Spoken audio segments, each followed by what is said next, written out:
SP Jetbook firefly 14 G11 দেখেন আপনারা ইন্টেলের V pro processor core ultra 5 মানে 14 জেনারেশনের একটি ল্যাপটপ। আমি এর কনফিগারেশনটা আপনাদেরকে দেখিয়ে দিচ্ছি।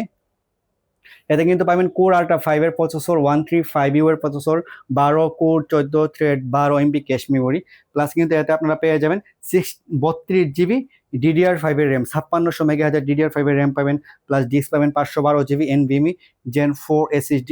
ইন্টেলের আর গ্রাফিক্স পেয়ে যাবেন, ইন্টেলের আর গ্রাফিক্স রয়েছে, প্লাস কিন্তু ইন্টেলের টার্বো এআই বুস্ট ফেসিলিটি রয়েছে, মানে এআই ফিচার রয়েছে এই ল্যাপটপটিতে। যারা এআই যে সফটওয়্যারগুলো আছে এআই সাপোর্টেড, সেগুলো আপনারা এতে স্মুথলি রান করতে পারবেন। এর প্রসেসরের মধ্যে কোনো ধরনের কোনো ল্যাগ বা হ্যাঙ্গিং ইস্যু থাকবে না। এআই ফিচার দিয়ে আলাদাভাবে কাজ করে, প্রসেসরের উপরে কোনো ধরনের কোনো প্রেশার পড়বে না, যার কারণে এতে এআই ফিচার ইউজ করা হয়েছে। প্লাস কিন্তু এতে রয়েছে আপনার পলি স্টুডিওর সাউন্ড সিস্টেম, ফিঙ্গারপ্রিন্ট সেন্সর, তারপর আপনার ফেস আনলক সিস্টেম, সম্পূর্ণ টাইপ সি চার্জিং সিস্টেম, একদম ওপেন বক্স নতুন ল্যাপটপ। সাইকেল কেন আপনারা 2 থেকে 12 বা 15 এর ভিতরে আপনারা পেয়ে যাবেন। এটা কিন্তু বাংলাদেশে এখন অফিসিয়াল রিলিজ হয় না এই ল্যাপটপটি, বাইরের বিভিন্ন দেশে এটা মাত্র বের হয়েছে, রিলিজ হয়েছে এই ল্যাপটপটি। SP Jetbook firefly 14 G11